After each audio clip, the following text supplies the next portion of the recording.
நீங்க வெளிநாட்டிலிருந்து உணவுப் பொருளை நீங்கள் இறக்குமதி செய்து கொள்ளலாம். அப்ப இங்க இருக்க விவசாயி வெளியேறதுக்கு பிறகு இது எல்லாத்தையும் இறக்குமதி செய்ய முடியும். இறக்குமதி செய்யப்பட்ட உணவுப் பொருளை இந்த வால்மார்ட்ல வச்சு விற்க முடியும். வால்மார்ட் வளரணும் அப்படின்னா இன்னொன்னு செஞ்சிருக்கிறாங்க அவங்க. இங்க இருக்கக்கூடிய சில்லறை, அதாவது நியாய விலை கடைகளை முழுவதுமாக மூடுவதற்கான ஒப்பந்தத்தையும் இந்திய அரசாங்கம் செய்திருக்கிறது. நீங்க இங்க இருக்கக்கூடிய ரேஷன் கடையெல்லாம் மொத்தமா மூடுறதுக்கு என்ன வழியோ அதுக்கு ஒப்பந்தம் கொடுக்குறாங்க. இந்த பப்ளிக் டிஸ்ட்ரிபியூஷன் சிஸ்டம் சொல்லக்கூடிய இந்த ரேஷன் கடைகளை முழுவதுமாக அடுத்த 3-4 ஆண்டுகளுக்குள் முழுவதுமாக மூடிவிடுவது, அந்த முறையை அடிப்பது என்கின்ற ஒப்பந்தத்தை ஒரு போட்டுட்டு வந்திருக்காங்க. அப்ப நீங்க இதெல்லாம் தொடர்புபடுத்தி தான் பார்க்க வேண்டியது இருக்கு. நீங்க மீத்தேன் எடுக்கணும்னா விவசாயி வெளியே போகணும். விவசாயி வெளியே போனாதான் உணவுப் பொருளை இறக்குமதி செய்ய முடியும். அப்பதான் மீத்தேன் எடுக்க முடியும். இந்த மீத்தேன் எடுத்தாதான் தனியார் கம்பெனி மின்சாரத்தை உற்பத்தி செய்ய முடியும். தனியார் கம்பெனி மின்சாரத்தை உற்பத்தி செஞ்சாதான் லாபத்துக்கு நமக்கு விற்க முடியும். நம்மளால அந்த காசு கொடுத்து மின்சாரத்தை வாங்க முடியாது. ஆகவே நம்ம சிறுதொழிலிருந்து நம்ம வெளியே போவோம், நெசவிலிருந்து வெளியே போவோம், அனைத்து தொழில்நுட்பத்திலிருந்து வெளியே போவோம். இதுக்கப்புறம் தண்ணீரை தனியார் பயன்படுத்த போறான், விவசாய விதைகளை கொண்டு வந்திருக்கான். இவை அனைத்துமே இணைந்த ஒன்று. இவை அனைத்துக்கும் பின்னாடி இருக்கக்கூடிய அமெரிக்க நிறுவனங்களையும் மேற்குலக நிறுவனங்களையும் நாம் புரிந்து கொள்ளவில்லை என்றால் நாம் தனித்தனியா போராடி இருப்போம். இதுல வெற்றியை நோக்கி நகர்ந்து முடியாது. இவங்களோட வணிக நலனுக்கு எது சாதகமாக இருக்கிறதோ அதை அடிக்காமல், அதை புறக்கணிக்காமல் எதுவும் சாத்தியமில்லை. நீங்க வெள்ளக்காரர் உணர்ந்து நம்மளுக்கு ஒரு மருந்து கொடுக்குறான் அப்படின்னா நம்மளுக்கு ஒரு காலம் டீயை கொடுத்த மாதிரி தான் இருக்கு. டீக்கு நம்மளுக்கு அடிமையாக்கிறானே, காப்பிக்கு அடிமையா இருக்கான். அது மாதிரி அவனிடத்துல எந்த நல்ல விஷயம் நம்மளுக்கு நடந்த இலங்கையில நம்மளுக்கு அவங்களுக்கு பாதுகாப்பு பண்ணித்தரேன், உங்களுக்கு எல்லாம் பண்ணித்தரேன், இலங்கை அரசு தண்டிக்கிறேன்னு சொல்லி அமெரிக்கா தீர்மானம் பண்ணுவாங்க. கதை தான் இதெல்லாம். அமெரிக்கக்காரன் வந்து வரக்கூடிய எதையுமே நீங்கள் மிக மிக கவனத்துடன் கையாள வேண்டிய கட்டாயம் இருக்கிறது. அவனுக்கு வந்து ஒரு துளி லாபம் இல்லாமல் ஒரு இது கொடுக்க மாட்டான். இதான் உண்மை. இதை புரிந்து கொள்ளவில்லை என்றால் நம்மை விட மிக துரதிருஷ்டசாலிகள் இந்த உலகத்தில் இருக்க முடியாது. ஏனென்றால் உலகத்தில் மிக மிக பழமையான பழங்குடிகள் அழிக்கப்பட்டுக் கொண்டிருக்கிறார்கள். நீங்கள் புரிந்து கொள்ள வேண்டும். நீங்க போஸ்னியாவில் பகுதியில் குண்டு போடப்பட்டு அழிக்கப்பட்ட இனம் பழைய இனம் தான், மிக பூர்வீக இனம் தான். இன்னைக்கு ஈராக் சொல்லக்கூடிய யூப்ரட்டிஸ் டைகிரிஸ் நதிக்கரை உருவான நாகரிகம் அழிக்கப்பட்டுக் கொண்டிருக்கிறது. ஒரு காலத்தில் அரபு தேசியத்தை பேசிக் கொண்டிருந்த முற்போக்குவாதிகள் அவர்கள் 50களில் 60களில் கம்யூனிசத்தை பேசிக் கொண்டிருந்த ஒட்டுமொத்த அரபு தேசத்தை உருவாக்கி கொண்டிருந்த நாடுகளிலே இன்னைக்கு அதையெல்லாம் சிதைச்சு அந்த மக்களை சியா சன்னியா அடிச்சு சாகடிக்கலாம். நல்லா பார்ப்போம். ஈராக்கில் உருவாக்கப்பட்ட பொம்மை அரசாங்கம் அமெரிக்காவோட அரசாங்கம். அங்கே எதிர்த்து சன்னிகா போராடி கொண்டிருக்கக்கூடிய ஐஎஸ் என்கின்ற நிறுவனம் என்கின்ற அந்த போராடி குழுவாக சொல்லப்படுகின்றதும் அல்-கொய்தாவினுடைய கிளை நிறுவனமாக இருக்கக்கூடிய அந்த நிறுவனம் அமெரிக்காவுடைய கட்டுப்பாட்டில் இயங்கக்கூடிய அமைப்பு. 2 அமெரிக்காவுடைய போலி குழுக்கள் மோத விட்டு பொதுமக்களை சாகடித்துக் கொண்டிருக்கிறார். அதுதான் தமிழகத்தில் நடக்கப் போகிறது. தமிழகத்தை சாதியாக உடைத்து ஏற்கனவே இருக்கக்கூடிய முரணை பயன்படுத்துகின்றான். சியா சன்னி மக்களுக்கு முரண்கள் இருந்திருக்கிறது. அந்த முரணை கூர்மையாக்கி மோத விட்டு அங்க இருக்கக்கூடிய பெட்ரோலியத்தை தனது கட்டுப்பாட்டுக்குள் அனுப்பியிருக்கிறான். அதுதான் தமிழகத்தில் நடக்கும். நீங்கள் ஈழத்திலே அதை 30 வருடங்களாக தடுத்து வைத்திருந்தவர்கள் விடுதலை புலிகள். அப்படியான பாதுகாப்பு நம்மள கிடையாது. இங்க இருக்கக்கூடிய எந்த அரசியல் கட்சியையும் நாம் நம்புவதற்கு கிடையாது. இந்திய தேசிய அரசியல் கட்சிகளை நான் நிச்சயமாக நம்ப முடியாது. ஆக இந்த சூழலிலே நாம் மிக கவனமாக, அதே சமயத்தில் ஈழத்துல வந்து புலிகளினுடைய அதாவது அவர்களுடைய சுயாட்சி பிரதேசமாக இருந்த டிஃபேக்டோ ஸ்டேட்டாக இருந்த பாலஸ்தீனுக்கு எப்படி டிஃபேக்டோ ஸ்டேட் பொசிஷன் இருந்தாங்களோ கிட்டத்தட்ட அதே பொசிஷன்ல தான் புலிகள் இருந்தாங்க. அந்த பகுதிக்குள்ள ஊடுருவி அனைத்து உளவு தகவல்களையும் அந்த மக்களுடைய வளங்களை கொண்டு தகவலை கொடுத்த என்ஜிஓக்களை கொண்டு நாம் கவனமாக இருக்க வேண்டும்.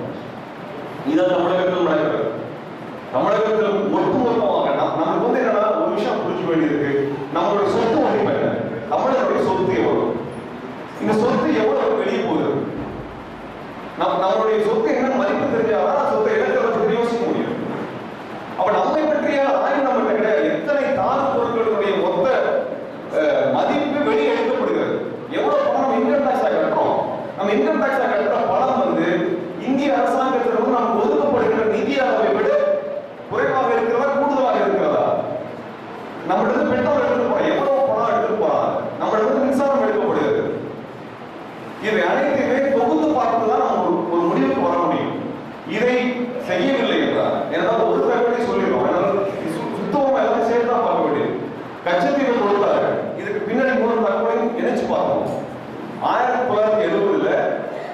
கொடியிருப்பு பக்கத்துல பேசாலை பகுதியில், மன்னாருடைய பேசாலை பகுதியில ரஷ்ய நிறுவனம் வந்து பெட்ரோல் இருக்காங்க ஆராய்ச்சி பண்ண ஆரம்பிச்சாங்க. 4 வருஷம் ஆராய்ச்சி 1974 பெட்ரோல் இருப்பதாக படிமங்களை ரஷ்ய நிறுவனம் கண்டறிந்து அதை இலங்கை அரசாங்கத்துக்கு சொல்கிறது. 76 கச்சத்தீவை உறுதி செய்து கொள்கிறது இலங்கை அரசாங்கம். 74 76 செஞ்சு. நான் கேட்க வேண்டிய கேள்வி ஒன்றுதான், கச்சத்தீவு எனக்கு கொடுத்துறன்னு சொல்லி இலங்கை 300 வருஷமா போராடிச்சா, 500 வருஷமா போராடிச்சா, இல்ல 5 வருடமா போராடியா? எந்த போராட்டமும் இல்லாமல் கொடுக்கப்பட்டது. இலங்கைக்கு திடீர் கச்சத்தீவு தனக்கு வேணும் எங்கிருந்து வந்துச்சு? கேள்வி எங்கிருந்து எழுதுகிறது? அப்ப இந்த தகவலை நீங்க நோண்டி பார்க்கணும். 70ல ஆரம்பிச்சு 74ல வந்து பெட்ரோல் இருக்கிறத கண்டுபிடிச்சு 76 கடைசியில அந்த பெட்ரோல் போதுமானதாக இருக்காதுங்கிறது நீங்க கச்சத்தீவு ஒப்பந்தத்தை எடுத்து பாருங்க. அந்த பகுதியில் கிடைக்கக்கூடிய கனிம பொருட்களை நாம் பேசி பகிர்ந்து கொள்ள வேண்டும் ஒப்பந்தமும் அதில் இருக்கும். இன்னொன்று எடுத்துக்கோம், 76 நடந்ததுக்கு அப்புறம் 80களில் அந்த அங்க இருக்கக்கூடிய பெட்ரோலியம் ஆராய்ச்சி பண்றதை பற்றியான மொத்த ஆராய்ச்சியை வந்து இலங்கை அரசாங்கம் தடுத்து நிறுத்திடுவாங்க. ஏன்னா அதுக்கு பிறகு போர் ஆரம்பிக்குது. 80கள் ஆரம்பிச்சதுக்கு அப்புறம் பாத்தீங்கன்னா 2001 2002 1999 மறுபடியும் பெட்ரோல் இருக்காங்க ஆராய்ச்சி ஆரம்பிக்குது. 99 ஆரம்பிச்சு 2001 உறுதி பண்றாங்க. அப்பதான் நீங்க பாருங்க கீழே 8 பிளாக் இருக்கு. மன்னாருக்கு கீழே வந்து 8 எண்ணெய் பரப்புகள் இருக்கிற கண்டுபிடிக்கிறாங்க. மேல இருக்கிற கண்டுபிடிச்சாங்க, தகவல் வெளியே வரல. ஆனால் 99 2000ல எந்த நிறுவனம் பண்ணுச்சுன்னா நார்வேயுடைய பெட்ரோலிய கண்டுபிடிப்பு நிறுவனம் பண்ணுகிறது. 2000ல நார்வேயுடைய நிறுவனம் அமைதி பேச்சுவார்த்தை வருகிறது. நார்வேனால அமைதி பேச்சுவார்த்தை நடத்துகிறது. நீங்க இதெல்லாம் தொகுத்து பார்க்க வேண்டியிருக்கிறது. இந்த பெட்ரோலியம் பில் பண்ணக்கூடிய கம்பெனி ஒரு வழியை பார்த்து என்எக்ஸ்ஓல கீழே வந்து நிற்கும். அதை அமைதி பேச்சுவார்த்தை எதற்காக பயன்படுத்தப்படும்?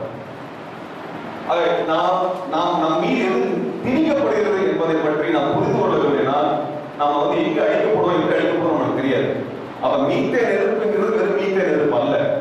மீத்தனுக்கு பின்னாடி என்ன நிறுவனம் இருக்கு, அந்த நிறுவனத்துக்கு பின்னாடி எந்த நாடு இருக்குது, அந்த நாட்டுக்கு பொருளாதார அடிப்படையில் நம்ம எதை எடுக்கணும், அரசியல் ரீதியாக எதை நாம் எடுத்துக்கொள்ள வேண்டும், சர்வதேச அளவில் ஜியோ பாலிட்டிக்ஸ் சொல்லக்கூடிய அந்த இடத்துல நாம் எதை அவங்களுக்கு தனக்கு லாபம் பார்க்கிறாங்கன்னு சேர்ந்து வேண்டியது. இது எல்லாம் நாம் கவனத்தில் எடுத்துக்கொள்ளாமல் இப்ப கிடைக்கக்கூடிய ஒரு சில லாபங்களுக்காக நமக்கு கொடுக்கப்படக்கூடிய சலுகைகளுக்காக இவர்கள் நம்பி ஒருபோதும் அரசு செயல்பாட்டை நாம் வைத்துவிட முடியாது. நாம் கவனமாக இருக்க வேண்டியது நாடுகளினுடைய கொள்கைகள், அவருடைய பொருளாதார செயல் திட்டங்கள். இரண்டாவது, அந்த நாடுகளினுடைய துணையாக செயல்படக்கூடிய என்ஜிஓக்கள், இவர்களையும் கணக்கு எடுத்துக்கொள்ள. இதுதான் நமக்கு ரொம்ப முக்கியம். திடீர்னு வந்து இந்திய அரசாங்கம் மோடி அரசாங்கம் என்ஜிஓக்கள் மீது எடுக்கணும். அவங்களுடைய காரணம் வந்து வேறு. அவங்க இன்னைக்கு இன்டர்நேஷனல் என்ஜிஓக்கள் கை வைக்கிறாங்க. நாளைக்கு என்ஜிஓக்களுக்கு அடுத்து யார் வைப்பாங்கன்னா இயக்கங்கள் மீது கை வைப்பாங்க. உலகத்துல நீங்க பிராண்டா பார்த்தா 3 பார்த்துக்கலாம். கேபிட்டலிசம் சொல்லுவாங்க, கம்யூனிஸ்ட் சொல்லுவாங்க. இது நடுவில் ஒன்று இருக்குது, வாலண்டரிசம் ஒன்று இருக்குது, தொண்டு நிறுவனங்கள் ஒன்று இருக்குது. அது என்னன்னா போரே வேணாம்னு சொல்லும், பிச்சைக்காரன் வேணாம்னு சொல்லும். பிச்சைக்காரன் ஏன் வரணுன்ற காரணத்தை பற்றி பேசாரு, பசியை ஒழிப்புன்னு சொல்லும், பசிக்கார காரணத்தை பற்றி பேசாரு. போரை நமக்கு வேணாம் சொல்லலாம், போருக்கான காரணத்தை பற்றி பேசாரு. பயங்கரவாதம் வேணாம் சொல்லும், பயங்கரவாத காரணத்தை பற்றி பேசாரு. மனித உரிமை வேணும்னு பேசுவாங்க, ஆனா மக்கள் உரிமை பற்றி பேச மாட்டாங்க. மக்கள் உரிமை வேற, மனித உரிமை வேற. நீங்கள் இலங்கை அரசாங்கம் தப்பு, புலிகளும் தப்பு, 2 பேருமே தப்புன்னு சொல்லிட்டு போறதுக்கு இது யாருன்னா இந்த நிறைய உட்கார்ந்து 2 பேருக்கும் வியாபாரம் பண்றவங்க தான் பண்ணிட்டு இருப்பாங்க. இன்னைக்கு நீங்க பாத்தீங்கன்னா பாலஸ்தீனில் நடக்கிற படுகொலையில அம்னஸ்டி இன்டர்நேஷனல் அறிக்கை வெளியிடுறாங்க.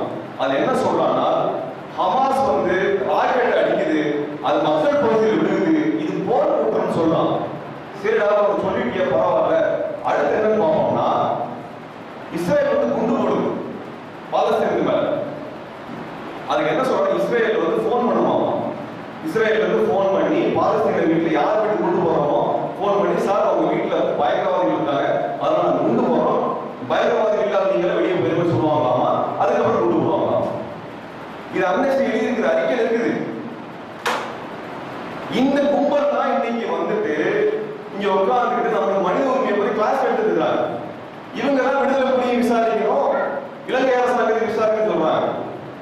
நல்லா தெரிந்து கொள்ள வேண்டும், இவர்களுக்கு மக்கள் உரிமை தேவையில்லை, மனித உரிமை தேவை. அவ்வளவுதான்.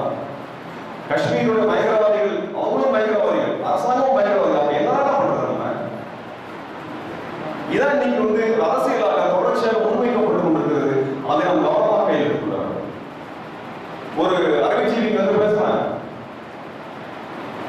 இலங்கையில் தமிழர்கள் வந்து பெண்கள் வந்து வீட்டில் கொடுக்கப்படுவதிலிருந்து மீட்சி வெளியேறுவதற்காக புலிகளோடு சேர்றாங்க. புலிகளோடு சேரும் பொழுது அவர்களுக்கு வந்து வீட்டில் இருக்கிற பெண்கள் மீதான ஒடுக்குமுறையிலிருந்து வெளியேறாங்க. தங்களுடைய வரதட்சணை கொடுமைகளிலிருந்து பல்வேறு பாலியல் துன்புறுத்தல்களிலிருந்து இவை அனைத்திலிருந்து அந்த கொடுமைகளிலிருந்து வெளியேறக்கூடிய பெண் சுதந்திரத்தை நோக்கி நகர்ந்த பெண்கள் வன்முறையை பயன்படுத்துகிறார்கள். அதற்கு பிறகு ஏனால் புலிகளை செய்து போராட்டம் நடத்துறாங்க, போர் புரிகிறார்கள். இதுதான் நம்மளுக்கு முன்னாக வைக்கப்படக்கூடிய பிரச்சனை. அந்த பெண்ணுக்கு இலங்கை அரசாங்கத்தின் மீது இருந்து என்ன பிரச்சனை வருதுன்னு சொல்லி அந்த அறிவிச்சீவிகள் பேசுவதில்லை. அந்த அறிவிச்சீவிகள் நீங்க அமைதியா இருக்காங்க. 2009 பிறகு அங்கே பெண்களுக்கு நடத்தப்படக்கூடிய வன்முறையை பற்றி பேசுவதில்லை.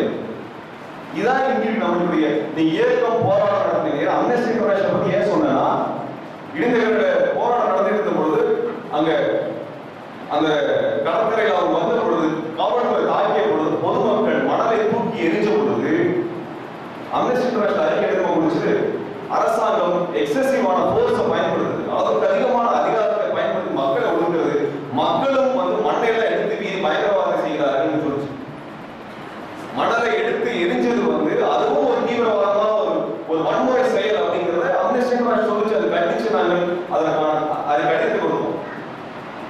இதான் இங்க நடந்திருக்கு. ஐநாவுக்கு மனித உரிமை செயலாளர் வந்து யாழ்ப்பாணத்துல வந்து எல்லாரும் தமிழர்களை பார்த்து இனப்படுகொலை நடந்து யாருமே சொல்லலன்னு சொல்றாங்க. அந்த அம்மா வந்து இலங்கை அரசாங்கத்தின் மீது ஒரு காலத்தை குற்றச்சாட்டு வைக்கிறாங்க. நாம உடனே வந்து இலங்கையை பற்றி குற்றச்சாட்டு சொல்லிட்டாங்கன்னு சொல்லி நான் அவங்க மேலே ஜாலராடிக்கும். ஆனால் 2 வரிகளை நம்ம அரசியல் முடிச்சுட்டு போறாங்க. புலிகளை போல பயங்கரவாதிகளை நாங்கள் பார்க்கவில்லை இந்த மாதிரி ஒரு அர்த்தத்தில் சொல்லிட்டு போறாங்க.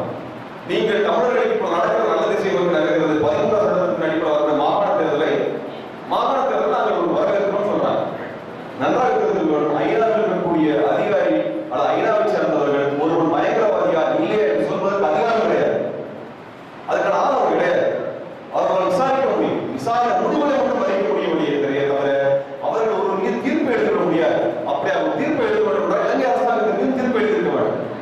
நாம் என்ன நினைக்கிறோம், நவநீத மாமையார் அவர்களுக்காக இலங்கை அரசாங்கத்திற்கு 2 பக்கத்துக்கு வாசிச்சாங்க பார்த்தோம். ஆனால் புலிகளை பயங்கரவாதிகள் சொல்லி முடிச்ச உடனே நீங்கள் உங்களுடைய விடுதலை போராட்டம் என்பது பயங்கரவாத போராட்டமாக மாறிவிட்டது.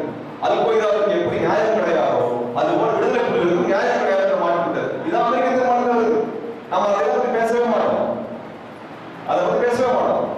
நமக்கு எது தேவையோ அதை மட்டும் பார்த்தோம் என்றால் தமிழிடம் அழிந்து போகும். அதை நாம் கண்முன்னே நாம் தான் வழிநடத்தி செல்வோம் என்கின்ற ஒரு துர்பாகிய நிலைக்கு உள்ளாகும். மிக நுணுக்கமான அரசியல் நம்மை சுற்றி நகர்ந்து இருக்கிறது. மிகப்பெரிய நிறுவனங்கள், மிகப்பெரிய தொண்டு நிறுவனங்கள் நம்மால் கற்பனைக்கு எட்டி பார்க்க முடியாது, கற்பனை சிந்தித்தே பார்க்க முடியாது அதற்கான வேலைகள் நடந்து கொண்டிருக்கிறது. ஒரே ஒரு விஷயம் சொல்லுகிறேன். 1960-70 அமெரிக்காவில் வந்த ஆராய்ச்சி கட்டுரையில வந்து தெற்காசிய பிராந்தியம் பிற்காலத்திலே 50-60 வருடங்கள் கழித்து தண்ணீர் பிரச்சனையினால் பெரிய தேசிய சிக்கலை பிரச்சனைகளை சந்திக்கும் எழுதிப்பான். நான் சொல்றேன் 1970 யோசிக்க முடியுமா உங்களால? நம்மளால யோசிக்க முடியுமா? அவனை ஆய்வு வைக்கின்றான். நாம் இன்று யோசித்துக் கொண்டிருக்கின்றோம். இன்னைக்கு யோசித்த இந்த அரசியல் நாம் இன்னைக்கு எதிர்கொள்ளக்கூடிய இந்த சிக்கல் என்பது 40 வருடங்களுக்கு முன்பாக திட்டமிடப்பட்டது.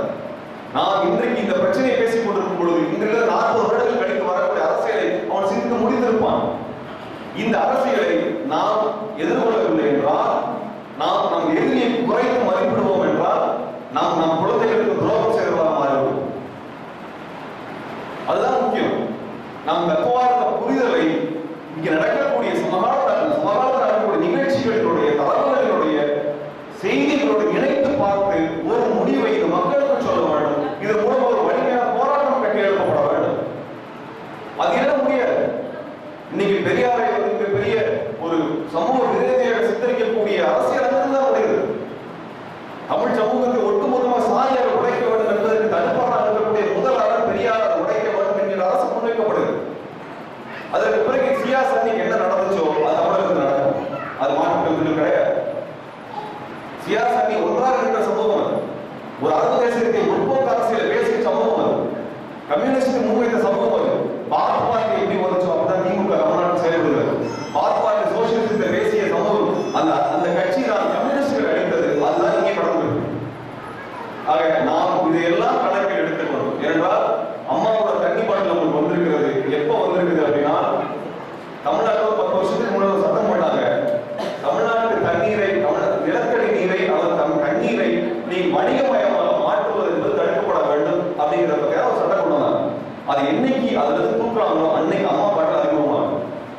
இன்னைக்கு 10 ரூபாய்க்கு கொடுக்குறாங்க. ஒரு 6 நாளைக்கு முன்னாடி உலக வங்கியினுடைய வேர்ல்டு பேங்கினுடைய தலைவர் ஜெயலலிதா அவர்களை சந்தித்திருக்கிறார். அவர் சில திட்டங்களுக்காக கிட்டத்தட்ட 4000 கோடி ரூபாய்க்கான கடன் தொகை வழங்குவதாக சொல்லி இருக்கின்றார். அவங்க அதிமுக அரசு அவங்க அறிக்கை வெளியிட்டிருக்கிறது, கட்சி அறிக்கை வெளியிட்டிருக்கிறது. அதுல பார்த்தீங்கன்னா பிரைவேட் பப்ளிக் பார்ட்னர்ஷிப் அப்படிங்கிறது, அதாவது தனியார் அரசு முதலீடுகளுடன் செயல்திட்டங்களை கொண்டு வர சொல்லியிருக்காங்க. இந்த பப்ளிக் பிரைவேட் பார்ட்னர்ஷிப் PPP மாடலை வந்து தயவு செய்து இதை பற்றி ஒரு கருத்தரங்கத்தை நாம் ஏற்பாடு செய்ய வேண்டும். இது நிறைய பேருக்கு புரியல, இது செய்தாக வேண்டும். ஏன்னா இங்க ஏற்கனவே வந்து மருத்துவத்துறையில மருந்து விநியோகம் கொண்டு வந்தாங்க. கிட்டத்தட்ட 10 வருஷம் நடந்திருக்கு. அதுல வந்து அமெரிக்காவோட முதலீடு நடந்தது. அவரெல்லாம் முதல்ல வந்து தொண்டு நிறுவனமாக மக்களுக்கு மருந்தை நாம் இலவசமாக சில நோய்களுக்கு நாங்கள் வழங்குகிறோம்னு சொல்லி ஒட்டுமொத்தமாக பப்ளிக் பிரைவேட் பார்ட்னர்ஷிப்பா இன்னைக்கு மாற்றி ஒட்டுமொத்த மருந்து விநியோகத்துக்கு தனியார் நிறுவனம் அறிவித்திருக்கிறாங்க. இதை பத்தி நம்ம முழுசா பேச வேண்டியது. இந்த பப்ளிக் பிரைவேட் பார்ட்னர்ஷிப்ங்கிறது தண்ணீர் மயமாக்கலுக்கு கொடுக்கப்பட்டிருக்கிறது. இன்னைக்கு ரயில்வேஸ் பேசியிருக்கிறாங்க, பாதுகாப்பு துறைக்கு பேசியிருக்கிறாங்க. நீங்க எந்த துறையெல்லாம் வந்து பேசுறீங்களோ அத்தனை துறையிலும் இந்த பப்ளிக் பிரைவேட் பார்ட்னர்ஷிப் முன்வைக்கப்பட்டிருக்கிறது. 2 விஷயம் நம்ம கணக்கில் எடுத்துக்கணும். ஒண்ணு, பப்ளிக் பிரைவேட் பார்ட்னர்ஷிப்ல என்ன புரிஞ்சுக்கிறது.